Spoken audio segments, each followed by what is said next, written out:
अस्सलाम वालेकुम।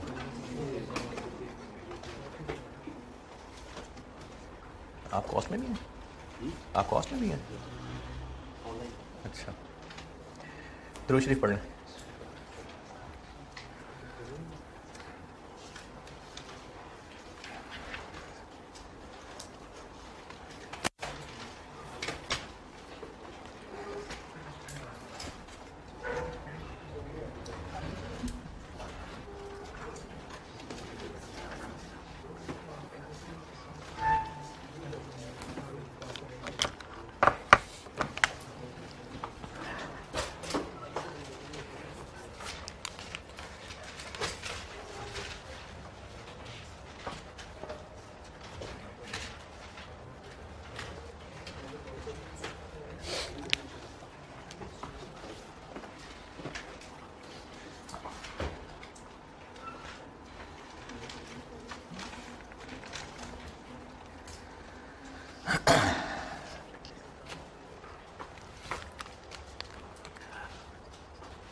अगर एक से ज़्यादा लिमिटिंग फैक्टर्स हों,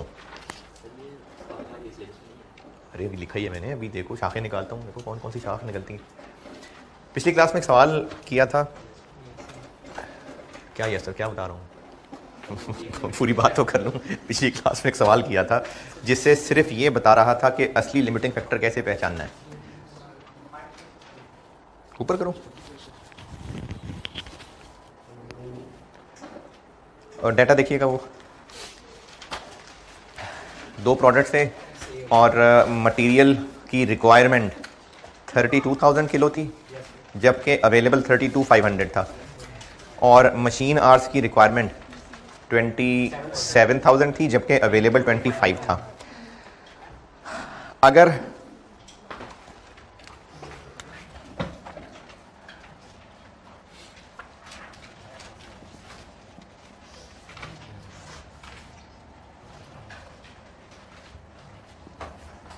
दूसरा क्या था, मटेरियल।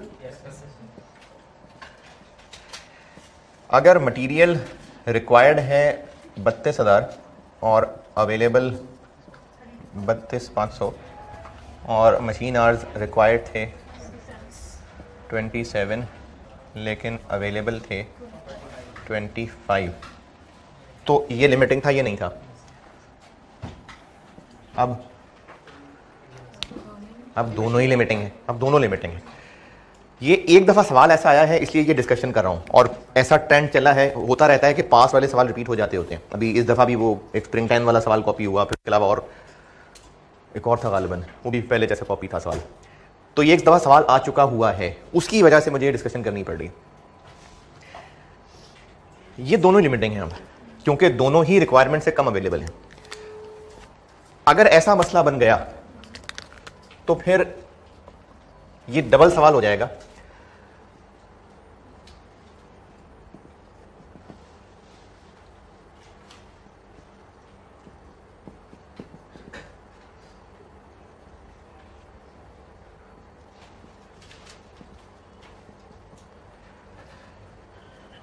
इस डबल सवाल को सॉल्व करने के लिए एक बार मटेरियल से सॉल्व होगा। अगर मटेरियल से सॉल्व मतलब वही वो रैंकिंग करना, अगर इसका आंसर ये निकला कि मटेरियल के मुताबिक देखेंगे तो बी बनाना बेहतर है, लेकिन अगर मशीन आर्ट्स के हवाले से देखेंगे, मशीन आर्ट्स के मुताबिक अगर ए बेहतर निकल आया तो वो ये शाख है,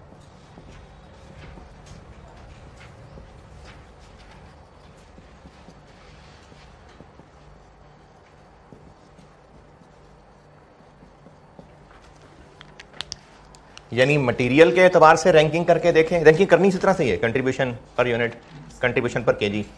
अगर मटेरियल के एतबार से रैंकिंग की तो बी बेहतर निकल आया, लेकिन मशीन आर्ट्स के एतबार से रैंकिंग की तो ए बेहतर निकल आया, तो ये वाला scenario, different ranking for different factors.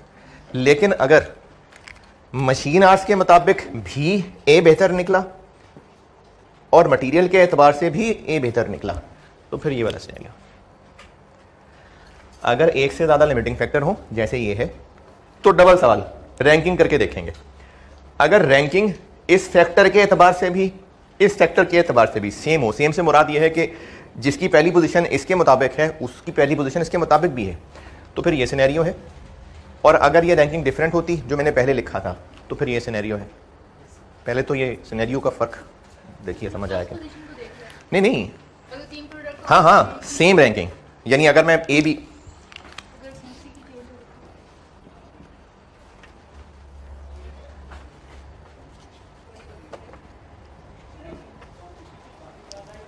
Same ranking, अगर हर फैक्टर के एतबार से रैंकिंग निकालें तो सब प्रोडक्ट्स की रैंकिंग पोजीशन सेम रहे तो ये सिनेरियो है। लेकिन अगर हो जाए ये फर्स्ट बेशक ए ही आए लेकिन सेकंड थर्ड बदल गया तो ये सिनेरियो है। ये दोनों शाखों का फर्क, ओके। अगर ये सिनेरियो है तो ये तो पक्का आपके सिलेबस में नहीं है।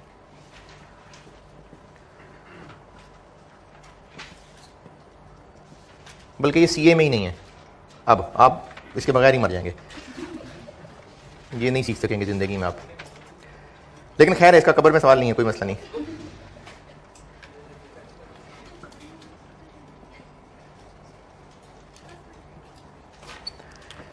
ये मसला सॉल्व होगा लीनियर प्रोग्रामिंग से।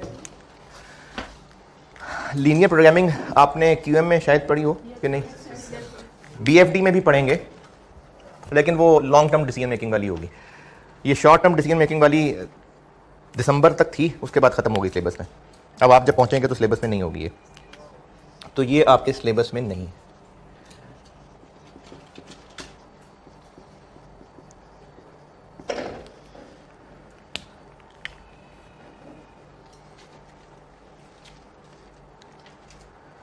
इस मसले का हल लीनियर प्रोग्रामिंग से होता है लेकिन वो आपके स्कोप में नहीं है। और उस मसले, उस शाख पे आप ये लिख लें कि इस केस को ऐसे सॉल्व करेंगे जैसे स्प्रिंग 14 का क्वेश्चन 7, वो कराता हूं आपको। चाहे ये लिख लें जैसे स्प्रिंग 14 का क्वेश्चन 7, चाहे एक बार हम क्वेश्चन सॉल्व कर लें फिर उससे जो सीखा होगा वो यहां लिखना। इस शाख का हल आपके सिलेबस में नहीं है। इस शाख का हल जैसे क्वेश्चन 7 स्प्रिंग 14 सॉल्व करने लगाऊं तो वही इसका हल होगा। क्वेश्चन 7 स्प्रिंग यानी मार्च 2014, क्वेश्चन 7 स्प्रिंग 2014 पढ़िए, मैं करता हूं बोर्ड पे।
ये चल रहा है ना?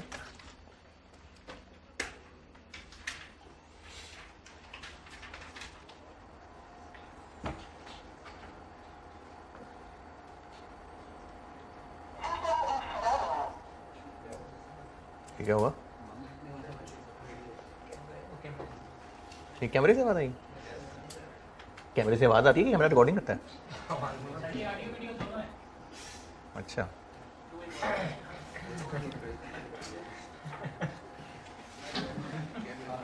कैमरे को लेके हाथ हिला दें। अच्छा अच्छा अच्छा,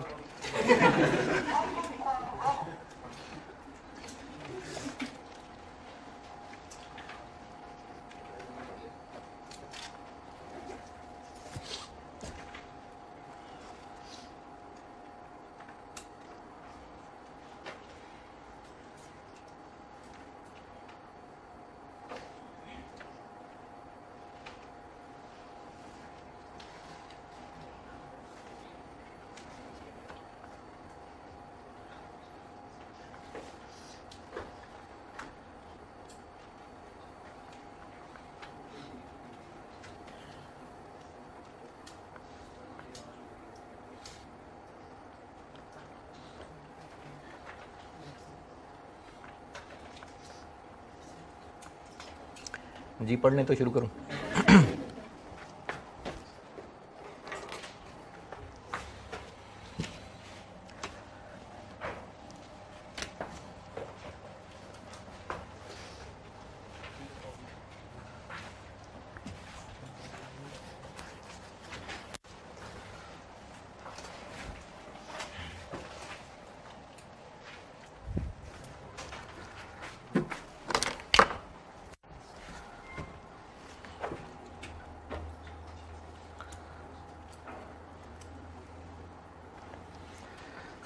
दो प्रोडक्ट्स हैं C31 और D32 और बज़ाहिर लिमिटेड लग रहा है मटेरियल बी भी और स्किल्ड लेबर के आर्स भी। ये 0.4 के नीचे लिखा हुआ है the company is faced with the under mentioned constraints. Constraints limitation को कहते हैं, रुकावटों को। तो कंस्ट्रेंट्स हैं मटेरियल बी में भी और स्किल्ड लेबर में भी। तो ये दो लिमिटिंग फैक्टर वाला सवाल हो गया। यकीनन आपके सिलेबस में है तो टेस्ट हुआ है, तो ये वही लेफ्ट वाला केस है, यानी ये वो है जिसमें दोनों के मुताबिक सेम रैंकिंग आनी है। तो बस ये सवाल डबल होगा करने में, यानी 16 नंबर, यानी टाइम थोड़ा ज़्यादा लगेगा, वरना सवाल करना वैसे ही है। फिर भी चेक कर लेते हैं, वैसे तो मुझे पता है तो मैं आपको भी करा रहा हूँ, वरना चेक कर लेते हैं कि ये शोशाई है या वाकई ही दोनों में से कोई एक लिमिटिंग है या दोनों है। पहले इसको चेक करना पड़ेगा। Question 7 spring 14। तो पहले हम डिटरमिन करते हैं कि लिमिटिंग फैक्टर है भी या नहीं। मटेरियल बी चेक करते हैं। कैसे? टोटल रिक्वायरमेंट देख लेते हैं जी, कितनी है टोटल रिक्वायरमेंट। C31, एक तो हमने C31 बनाने हैं लोकल सेल करने के लिए 40,000 और एक हमने बनाने हैं एक्सपोर्ट करने के लिए 25,000, यानी टोटल 65,000 बनाने हैं। क्या जी? नहीं, अभी तो देख रहे हैं ना हम, अभी तो हम ये देख रहे हैं कि टोटल चाहिए कितना। तो हमें टोटल 65,000 यूनिट्स बनाने हैं और एक के लिए लगता है 3.5 kg।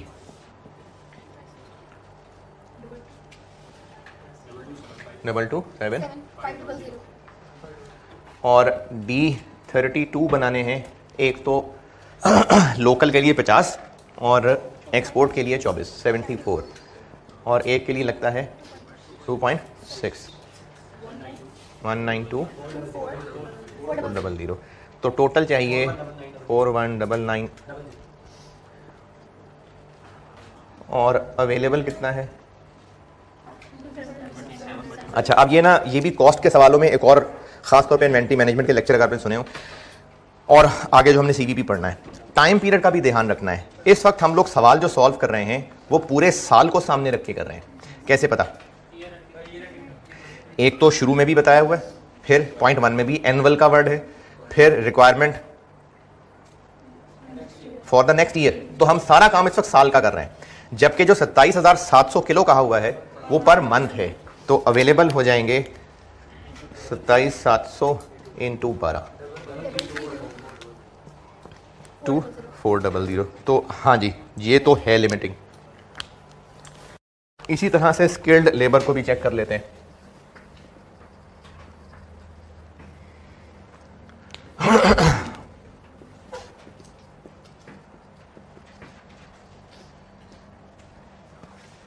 C31 65,000 यूनिट्स बनाने और उसके लिए स्किल्ड वाले चाहिए 2.4 156,000 और D32 बनाने हैं 74 और इसके लिए चाहिए 2 148,000। तो टोटल आवर्स चाहिए 304,000, जबकि अवेलेबल कितने हैं। अच्छा, मैंने ये तो डिस्कस ही नहीं किया, ये कैसे पता कि इस टॉपिक का सवाल है।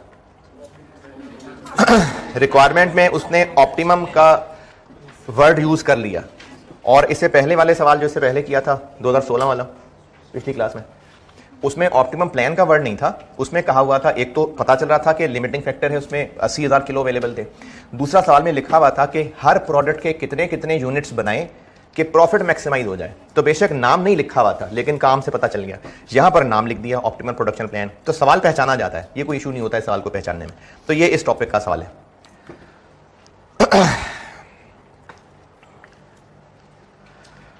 लेबर के आवर्स कितने अवेलेबल हैं? 25200 करें कैलकुलेट सारे।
जी अच्छा, अब इसमें ना बड़ी लंबी चौड़ी कहानी है, गिनते जाएं। 35 लोग हैं और ये हर शिफ्ट में होंगे और एक दिन में 3 शिफ्ट काम होगा, एक शिफ्ट में 8 घंटे होंगे और महीने के 25 दिन काम होगा और साल में 12 महीने होंगे। तो सब मल्टीप्लाई कर दें आपस में। 35 लोग, हर बंदा 8 घंटे काम कर रहा है एक शिफ्ट में, दिन में 3 शिफ्ट्स हैं, एक दिन के आवर्स, महीने में 25 दिन हैं, एक महीने के आवर्स और 12 महीने। 252, तो ये दोनों ही लिमिटिंग हैं।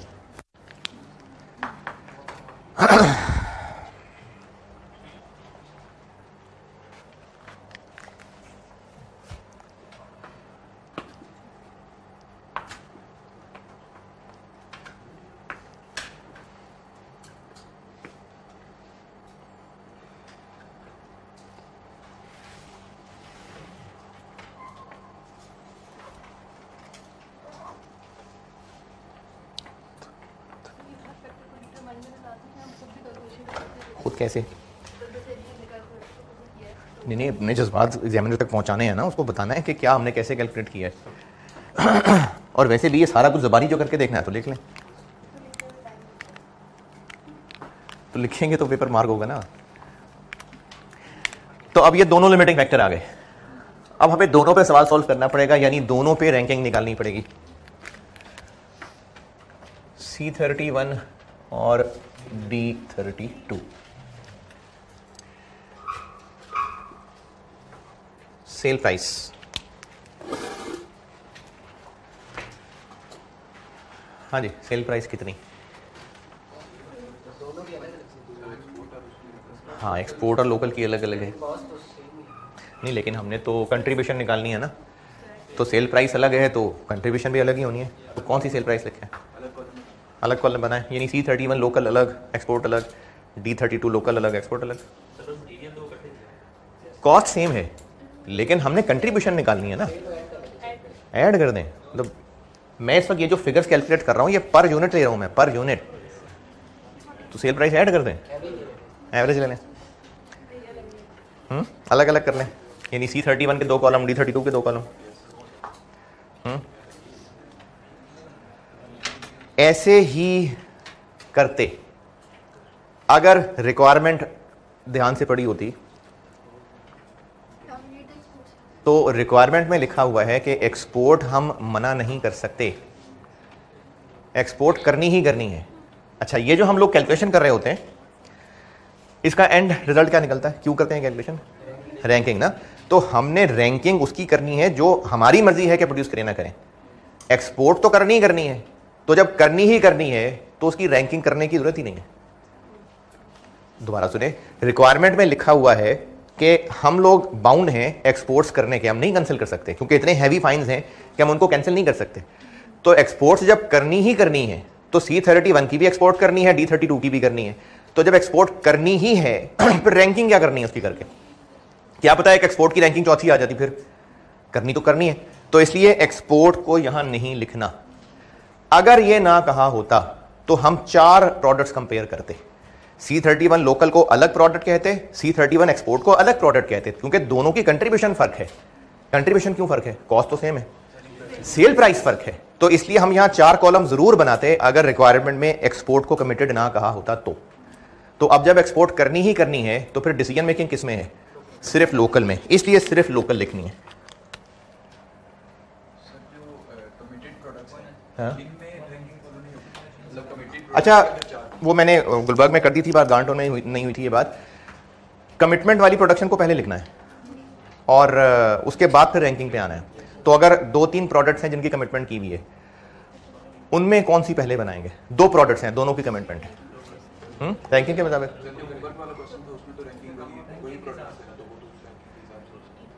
मेरा सवाल ये है कि अगर एक से ज्यादा प्रोडक्ट्स की रैंकिंग है, वो ऑटम 11 अगर किसी ने किया हो तो जो एक से ज्यादा प्रोडक्ट्स हैं उनमें कमिटमेंट भी एक से ज्यादा की है, तो फिर कमिटमेंट में कौन सी पहले लिखें? जो मर्जी पहले लिखें, सारी करनी है, सारी ही करनी है। 3 प्रोडक्ट्स की कमिटमेंट है तो तीनों को एक एक करके लिख दें। ABC पहले ए आता है, पहले ए लिख दें, बी बाद में आता है, पहले बाद में बी लिख दें। तो कमिटमेंट वाली को तो बस तरतीब से लिख दें, कोई मसला नहीं रैंकिंग का। अच्छा, अगर बिजनेस कमिटमेंट वाली प्रोडक्शन ही नहीं पूरी कर सकता, यानी कमिटमेंट भी नहीं पूरी होनी, तो फिर बकवास बिजनेस है, मतलब औकात है नहीं और दावे करे जा रहे हैं। तो नहीं, ऐसा सवाल नहीं होगा। तो कमिटमेंट तो पूरी हो ही जाएगी, वरना तो डिसीजन मेकिंग क्या हुई? तो इसलिए कमिटमेंट हो जाएगी पूरी, उसके बाद फिर रैंकिंग आएगी। तो हम लोग सिर्फ लोकल सेल्स की कैलकुलेशन कर रहे हैं। क्या है सेल प्राइस? 1965 1410। क्या क्या है जी? मटेरियल ए है, किलो बताया मैं और किलो का रेट बताया हुआ है 100 और 75। मटेरियल बी, किलो बताया मैं और किलो का रेट बताया हुआ है 210 156। ये पहले भी इस तरह 2 सवालों में कर लिया, किलो बताए में और किलो का रेट बताया हुआ है, तो मल्टीप्लाई कर दिया। स्किल्ड लेबर आर्स बताए में और आर्स का रेट बताया हुआ है कि नहीं बताया हुआ? इस सवाल में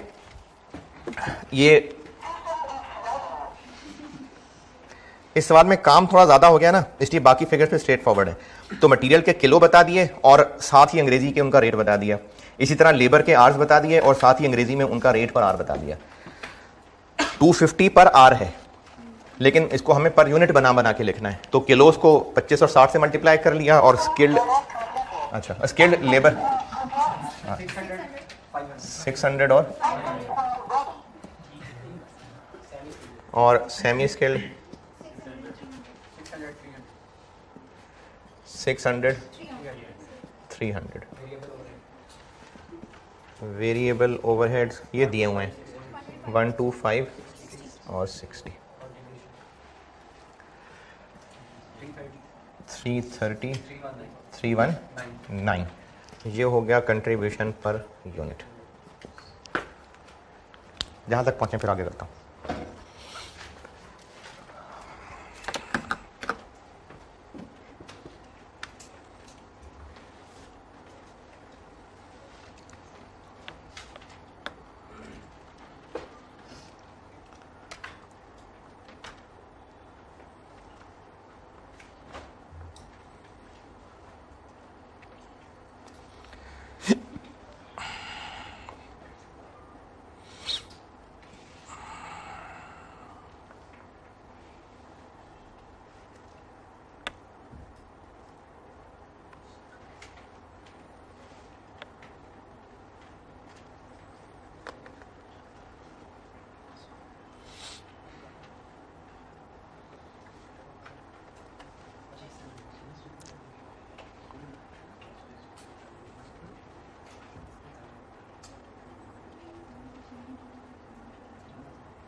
अच्छा, चूंकि दो लिमिटिंग फैक्टर हैं तो इसलिए कंट्रीब्यूशन पर केजी भी निकालना पड़ेगा, कंट्रीब्यूशन पर स्किल्ड आर भी निकालना पड़ेगा।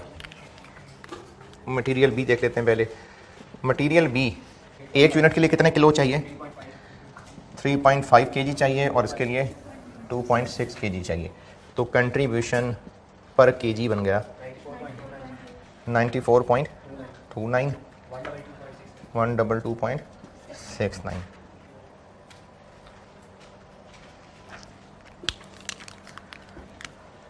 ये फर्स्ट है।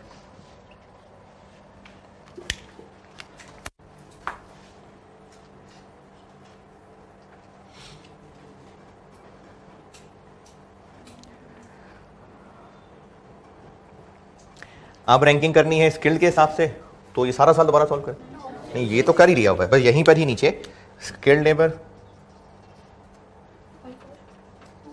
इसके लिए चाहिए 2.4 आवर्स और इसके लिए चाहिए 2 आवर्स।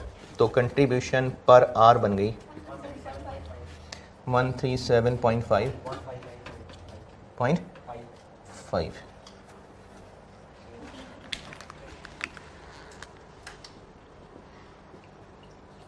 तो रैंकिंग दोनों में सेम है, सेम ही आनी थी क्योंकि आपके लेवल पे सेम ही आनी बनती है।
ये मिटा दूं।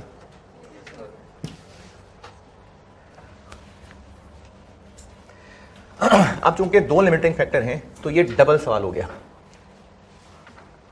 यानी दो प्रोडक्शन प्लान बनेंगे।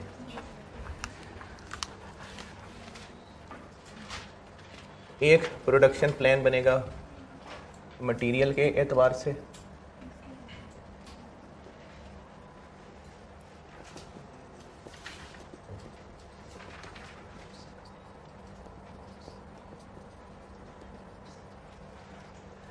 कितने से स्टार्ट होगा ये अभी शुरू में कर लिया था। कितना अवेलेबल है?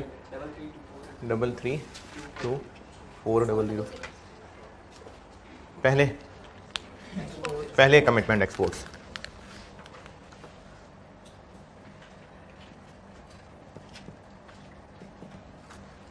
C31 पहले बनाएं कि D32 पहले बनाएं? जो मर्जी, तो C पहले आता है तो C बना लेते हैं।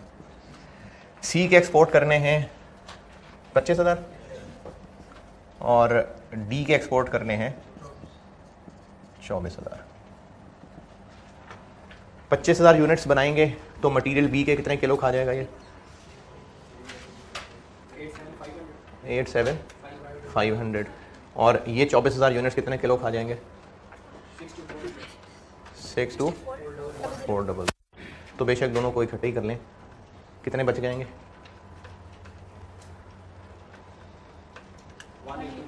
1825।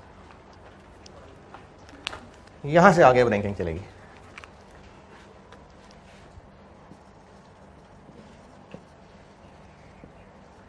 और रैंकिंग में डी पहले है तो पहले बनाएंगे डी। ये कौन सा डी और ये कौन सा डी है? ये एक्सपोर्ट है, ये लोकल है। 50,000 कितने किलो खा जाएगा? 130। बाकी रह जाएंगे 52,500। फिर जितना भी बन गया सब्र शुक्र करके बना लेंगे। कितना बन जाएगा?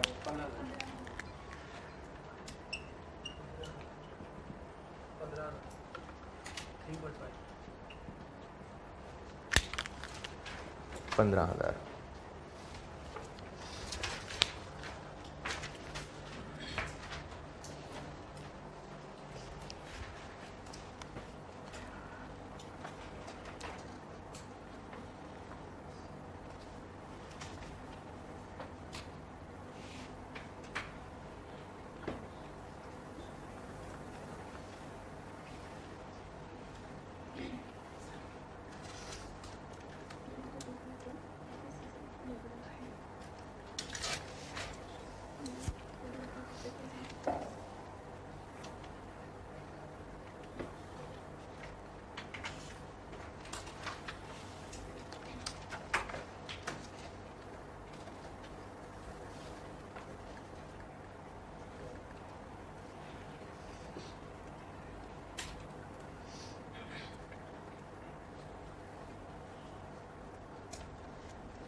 वो बना लें, फिर बताता हूँ।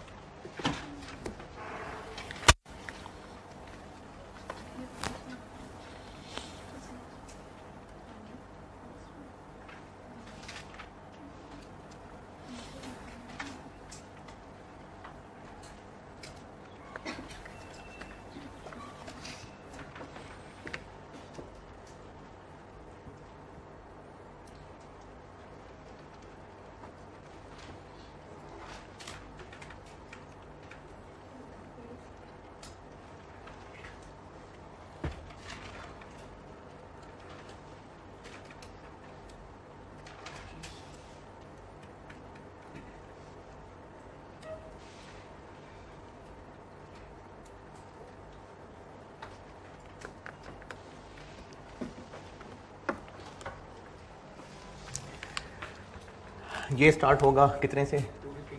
250,000। पहले बनाएंगे एक्सपोर्ट्स के लिए।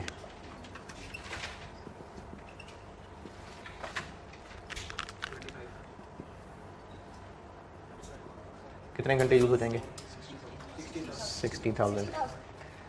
फिर बनाएंगे D24, कितने घंटे यूज़ हो जाएंगे? 48। अच्छा, ये जो ऑनलाइन वाले जिनको लग रहा है थोड़ा जल्दी जल्दी हो रहा है, सवाल के अंदर ना टेबल के अंदर ये दी नहीं है सारी चीज़ें कि एक यूनिट के लिए कितने कितने आवर्स लगने हैं, तो मैं बस उनको मल्टीप्लाई कर रहा हूँ। D32 के लिए लगने हैं स्किल्ड के 2 आवर्स, तो 2 को मैंने 24 से मल्टीप्लाई कर दिया और दोनों का एक ही बार करके बैलेंस निकाल लें। 144,000। अब आते हैं रैंकिंग पे बेस करके। पहले बनाएंगे D32 50,000, 1 लाख, बाकी रह जाएगा 44। फिर 44 से C31 बना सकेंगे। 44 डिवाइडेड बाय 2.4, 18,333।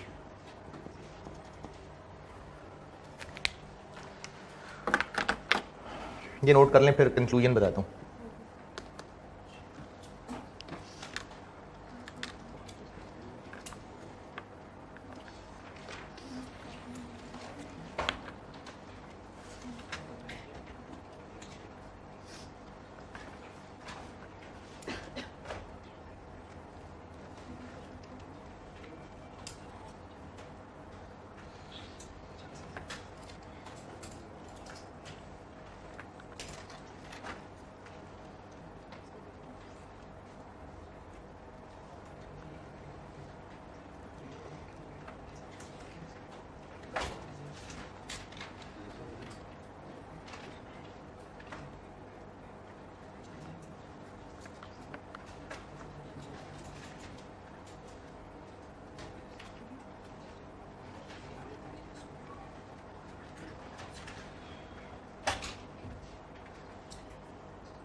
हाँ जी, नोटेड।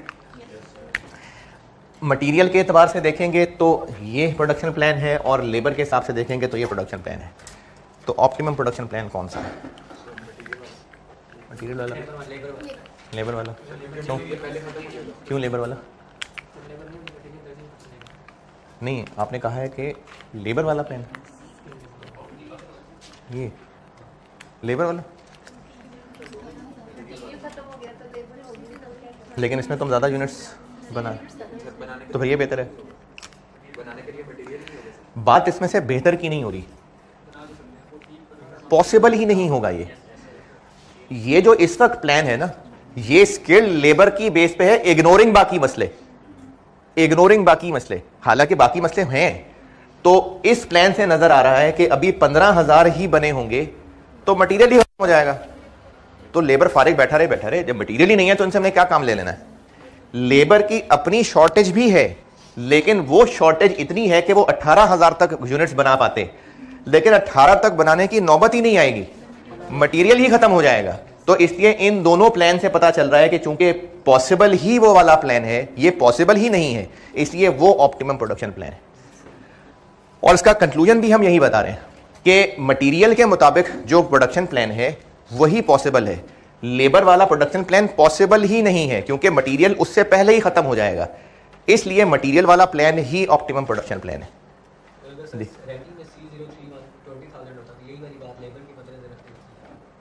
क्या अगर वहां 20,000 होता, यानी वो 20 होता और ये 18 होता, तो फिर हम इसको प्रोडक्शन प्लान कहते कि वो पॉसिबल नहीं है, फिर ये ऑप्टिमम प्रोडक्शन प्लान होता। तो अगर एक से ज्यादा लिमिटिंग फैक्टर आ गए तो क्या कंक्लूजन, उसकी समझी दोबारा बताता हूं। सवाल वैसे ही सॉल्व करेंगे जैसे करते हैं, बस एक्स्ट्रा काम ये करना पड़ेगा कि एक तो रैंकिंग दोनों पे अलग अलग निकालनी पड़ेगी, फिर प्लान दोनों के अलग अलग बनाने पड़ेंगे, और फिर जिसमें यूनिट्स कम बन सकते होंगे वो ऑप्टिमम प्रोडक्शन प्लान होगा, क्योंकि ये बन ही नहीं सकेंगे, मटीरियल ही पहले खत्म हो जाएगा।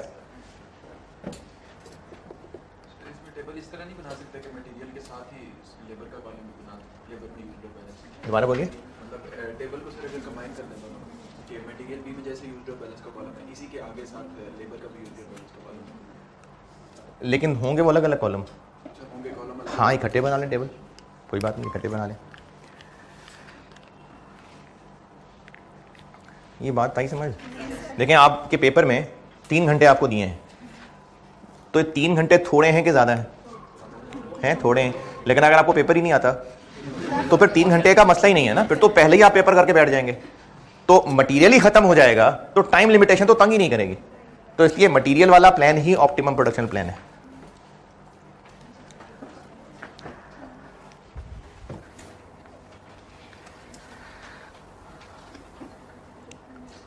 अच्छा, अब इसमें ना एक सवाल तो मैंने वो जो होमवर्क दिया हुआ है, तो जो कर चुके होंगे अच्छी बात है, शाबाश, बाकी अब ट्राई कर लेना। कल वो होमवर्क डिस्कस करके, अच्छा मेरे इख्तितामी कलमात नहीं है, क्लास चल रही है, कल वो होमवर्क डिस्कस करके एक होमवर्क मैंने इसका और देना है, और बस फिर ये बहुत है। लिमिटिंग फैक्टर डिसीजन बहुत है। तीसरा डिसीजन क्या था?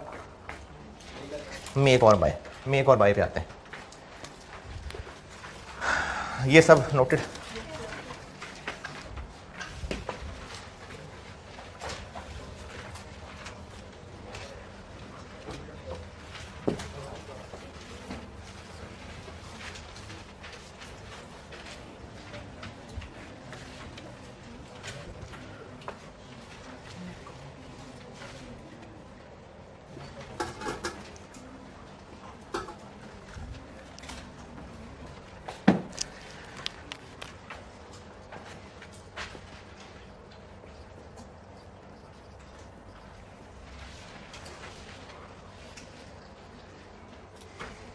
इसको ना आपको ये इस तरह से भी मिल सकता है, इसको आउटसोर्सिंग डिसीजन भी कहते हैं।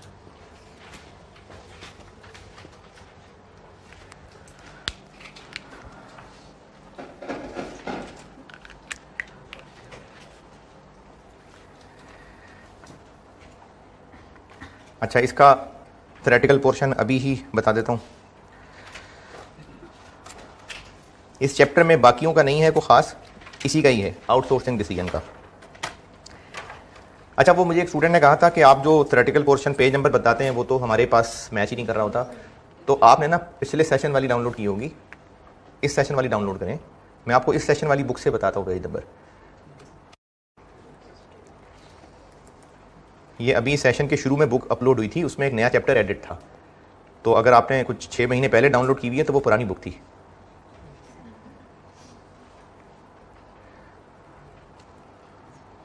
अच्छा जी, इसमें बस एक छोटा सा पोर्शन ही है थ्योरेटिकल, वो है पेज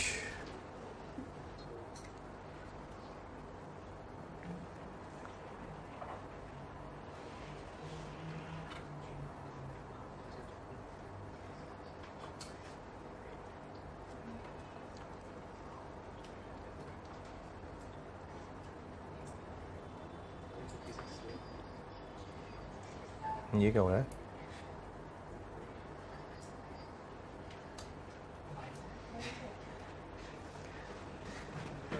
आपके ईयरफोन से भी बाहर आवाज़ आ रही। अच्छा,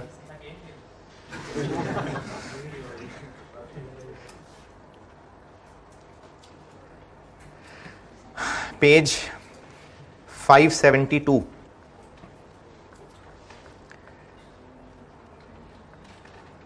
हेडिंग 3.2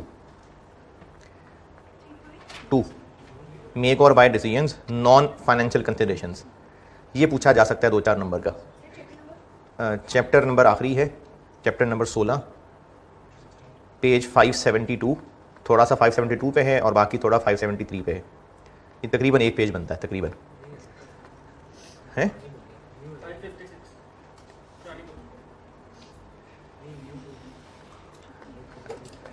अच्छा, पुरानी बुक में पेज आगे पीछे होगा, वरना था उसमें भी ये डिसीजन मेकिंग टेक्निक्स चैप्टर में हेडिंग 3.2 ही थी, make or buy decisions non financial considerations.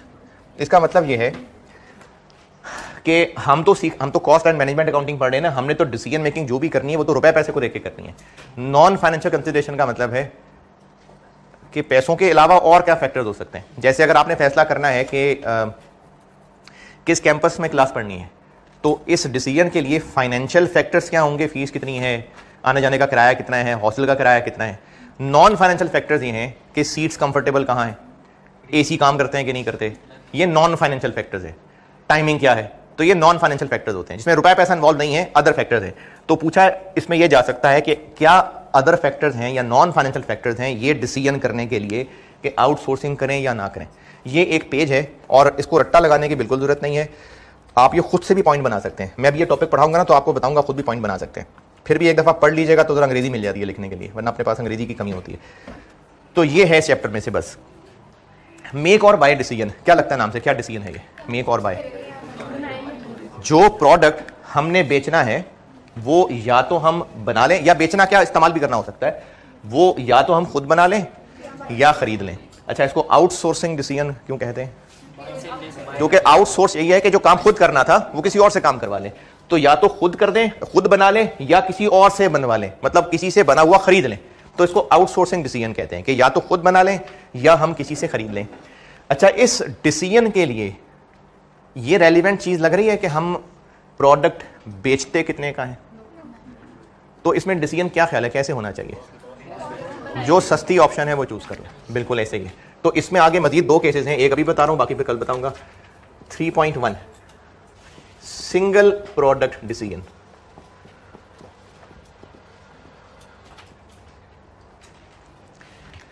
यानी हम किसी एक ही प्रोडक्ट के बारे में फैसला कर रहे हैं, बाकी प्रोडक्ट्स या तो हैं ही नहीं या उनके लिए फैसला ही नहीं हो रहा।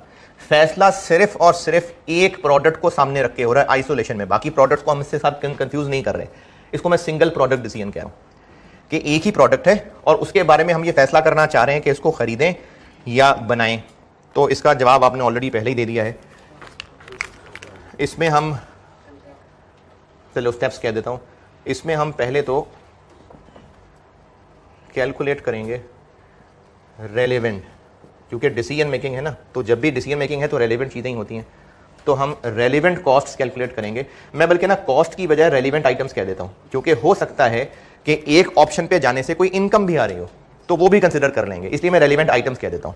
Calculate relevant items for make option and by option.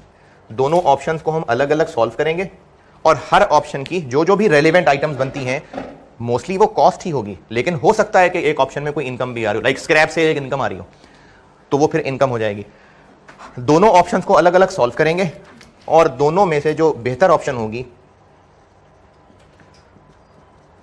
वही होगी जो सस्ती होगी।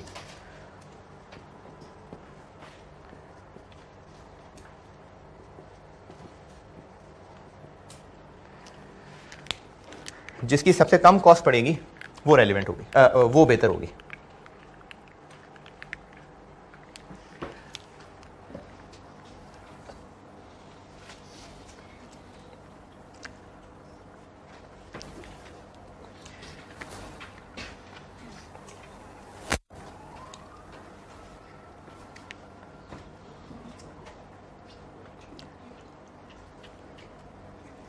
लिखें सवाल।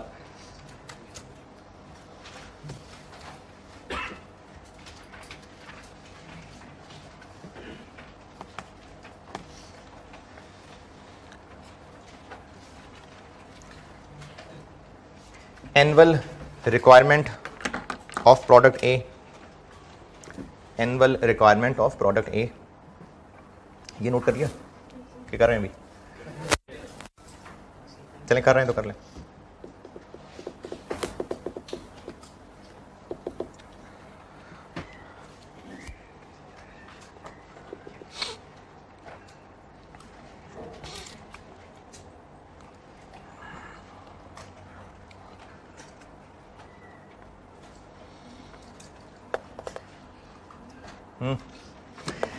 Annual requirement of product A 8000 units, 8000 units.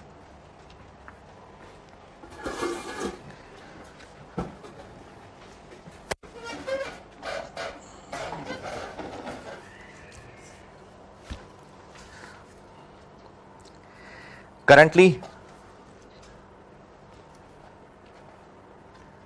following costs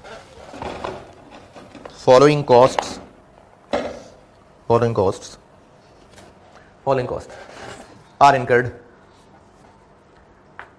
for production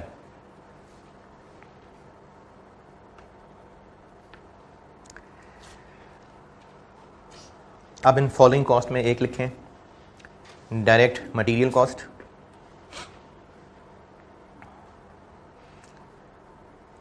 $40 per unit, 40 रुपए per unit. Direct labour cost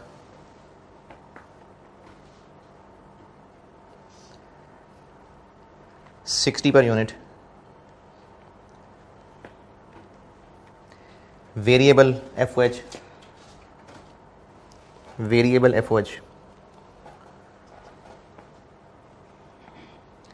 ₹20 per unit.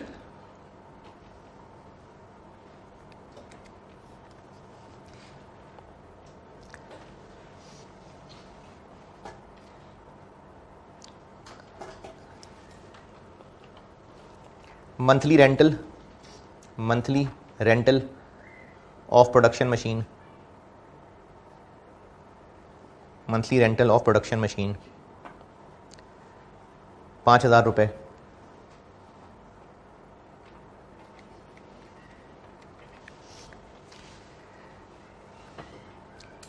Other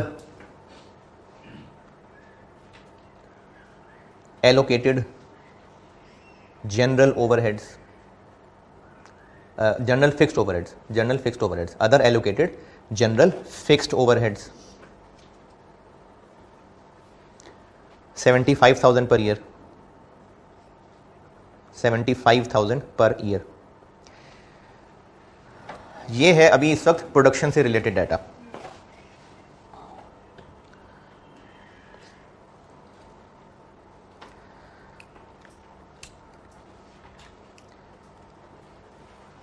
If production is stopped, यानी अगर हम रोक दें, then production machine will not be required.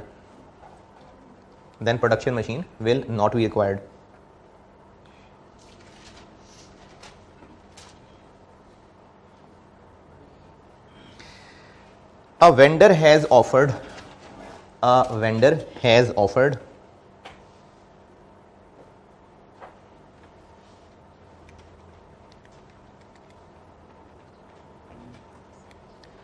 to supply product A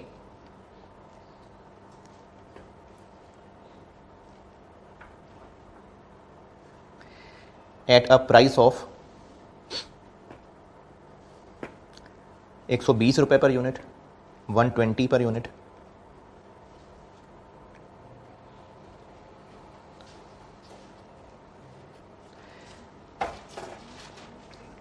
Transportation cost will be incurred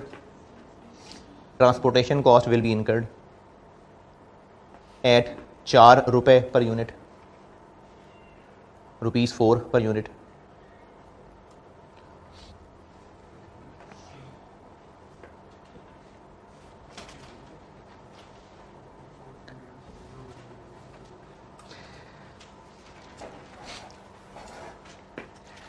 A quality inspection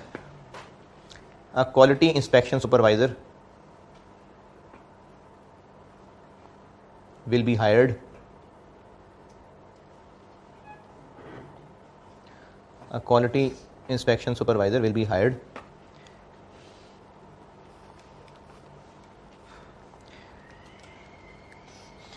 at a monthly salary of 10,000 रुपये। अच्छा, मैं चूंकि खुद सवाल लिखवा रहा हूं ना, इसलिए मैं तो टू दी पॉइंट बातें लिखवा रहा हूं। अदरवाइज ये और बेहतर तरीके से लिखा होता कि क्यों रखना पड़ेगा सुपरवाइजर, अगर हम खरीदेंगे तो, यानी ये खरीदने से लेंगे। मैंने इस तरह ऐसे लिखवाया नहीं है क्योंकि मैं तो बस टू दी पॉइंट बातें लिखवा रहा होता हूँ। तो ये हम अगर खरीदने पे जाएंगे ना, तो पता नहीं वो वेंडर सही चीज़ें बेचे ना बेचे, तो हमें फिर एक बंदा रखना पड़ेगा जो इंस्पेक्शन करेगा कि वेंडर सही चीज़ें बेच रहा है कि नहीं बेच रहा। तो उसके लिए भी फिर हमें एक बंदा रख के तनख्वाह देनी पड़ेगी। रिक्वायर्ड है मुझसे कि ये नहीं, अभी रिक्वायर्ड है कि ये वेंडर की ऑफर एक्सेप्ट करें या ना करें। यानी वो जो हमें कह रहा है कि 120 रुपये का मुझसे खरीद दो, तो हम उसकी ऑफर एक्सेप्ट करें या ना करें।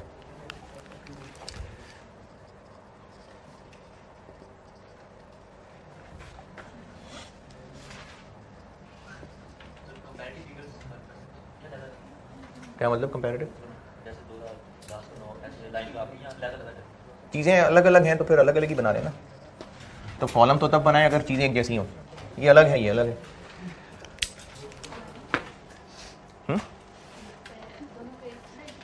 नहीं, अलग अलग कर लें, मैं यहाँ बिठा के वहाँ लिख देता हूँ, तो अलग अलग है। हर ऑप्शन को हम अलग अलग सॉल्व करते हैं और हर ऑप्शन में देखते हैं क्या क्या रेलेवेंट आइटम्स है। अच्छा, रेलेवेंट आइटम्स पहचानने के लिए अब चूंकि हमने दोनों ऑप्शंस को कंपेयर करना है, तो वो आइटम्स रेलेवेंट होंगी जो डिफरेंट होंगी। इन अदर वर्ड्स, जिन पे फर्क पड़ता होगा डिसीजन का, वो रेलेवेंट होंगी। जैसे अगर हम प्रोडक्शन करेंगे तो मटेरियल लेबर ओवरहेड खर्च होगा, नहीं करेंगे तो नहीं होगा, तो हाँ रेलेवेंट है। मटेरियल कितना? 40। ये सब मिला भी सकते हैं, 320। मटेरियल लेबर ओवरहेड सब मिला भी सकते हैं। Labour 60 into 8,000 480,000। वेरिएबल ये तीनों बिल्कुल मिला भी सकते थे 160,000। एलोकेटेड जनरल फिक्स्ड ओवरहेड्स लिखूं कि ना लिखूं? वर्ड एलोकेटेड जनरल ये बता रहा है कि ये बिजनेस के बाकी खर्चे हैं, और भी काम करते होंगे, हम ये तो नहीं कि एक ही प्रोडक्ट बनाते हैं। एलोकेटेड का मतलब होता है कि वो ऑलरेडी होते हैं, बस इसको चार्ज करने में इतना हिस्सा आ रहा है, ये एलोकेटेड का मतलब है। जैसे वो बिल्कुल शुरू में जब ओवरहेड्स पड़े थे तो कुछ कॉमन फैक्ट्री के खर्चे हम एलोकेट करते थे, जैसे फैक्ट्री का रेंट है, प्रोडक्ट्स को एलोकेट कर दिया। तो एलोकेटेड ओवरहेड जो होते हैं ना, वर्ड एलोकेटेड, ये कभी भी रेलेवेंट चीज नहीं होती है, क्योंकि ये सिनकर होने होते हैं, बस हिस्से बांटने होते हैं। हो सकता है बिजनेस 10 प्रोडक्ट बनाता हो तो बिजनेस के कॉमन खर्चे उन 10 में बांट देते हो, कल को एक नहीं बनाएगा तो चलो 9 में बांट देंगे, टोटल खर्चे तो बिजनेस के उतने ही हो रहे होंगे ना। तो इसलिए ये जो एलोकेटेड खर्चों का वर्ड होता है ये नहीं होता रेलेवेंट, क्योंकि अगर हम नहीं भी बनाएंगे ये प्रोडक्ट तो फिर भी वो खर्चे होने ही होने। ये एलोकेटेड का वर्ड ये याद रख लें। तो ये एलोकेटेड वाली तो नहीं लिखनी। मशीन का किराया रेलिवेंट क्यों? क्योंकि अगर प्रोडक्शन करेंगे तो किराया देते रहेंगे, प्रोडक्शन नहीं करेंगे तो वापस कर देंगे मशीन, तो इसलिए वो होगा रेलिवेंट। 5,000 इंटू 12 60 1020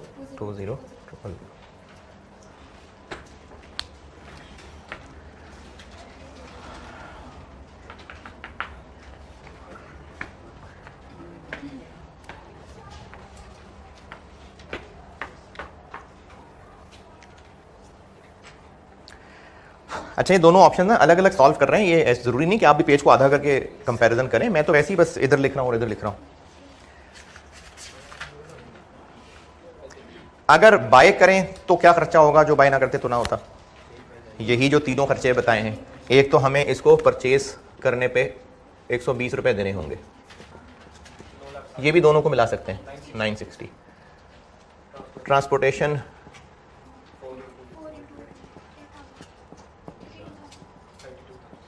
32,000। फिर वो जो हमें इस क्वालिटी कंट्रोल या इंस्पेक्शन के लिए जो हमें बंदा रखना पड़ेगा, वो हम इस ऑप्शन पे जाएंगे तो उसकी सैलरी होगी, नहीं जाएंगे तो नहीं होगी सैलरी, तो रेलिवेंट है। 10,000 पर मंथ 120 111 अभी करता हूँ उस पर बात। तो कंक्लूजन क्या हुआ? तो मेक ऑप्शन सस्ती है तो हम वेंडर से कहेंगे नहीं शुक्रिया, तो उसका कंक्लूजन यही है कि वेंडर की ऑप्शन हम एक्सेप्ट नहीं करेंगे और प्रोडक्शन ही कंटिन्यू रखेंगे। ये है make or bye decision single product का।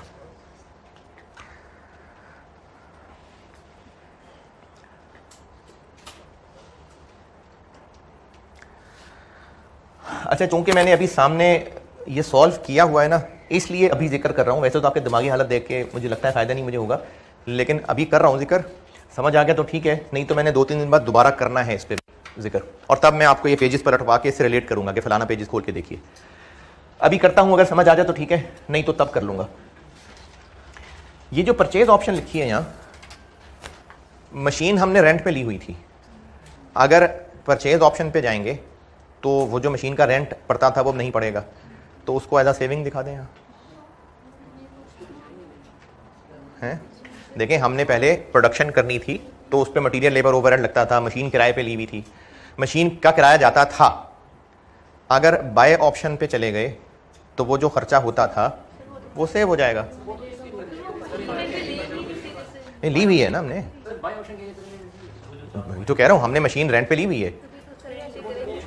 नहीं, देखें, मशीन रेंट पे है, हम अभी प्रोडक्शन करते हैं, मशीन है रेंट पे। अगर हमने प्रोडक्शन छोड़ के बाय ऑप्शन चूज कर ली तो फिर वो मशीन वापस कर देंगे ना, फिर जो किराया पड़ा करता था अब वो बच जाएगा, तो हम उसको एज अ सेविंग लें। नहीं है? ये मैंने पिछले सेशन में कहा था, अभी नहीं कहा। हाँ जी, हाँ जी, तो आना चाहिए। हाँ, आना चाहिए कि नहीं आना चाहिए? आना चाहिए। नहीं, मैं तो बता ही दूंगा, हाँ नहीं होगा तो आना चाहिए। तो फिर मटेरियल लेबर भी लगना था, वो भी नहीं लगेगा, फिर वो भी सेविंग आनी चाहिए। हाँ जी। और अब मैं यहाँ आके कहता हूँ, चूंकि बाय अब नहीं करेंगे तो वो जो बाय करने पे खर्चा होना था वो नहीं होगा, तो उसको यहाँ सेविंग दिखा दें हैं। ये मसला समझ आया कि नहीं? अच्छा, इस मसले का जवाब दे रहा हूं, लेकिन मैं फिर इस पे दोबारा बात करूंगा अगर अभी हजम ना हुआ तो।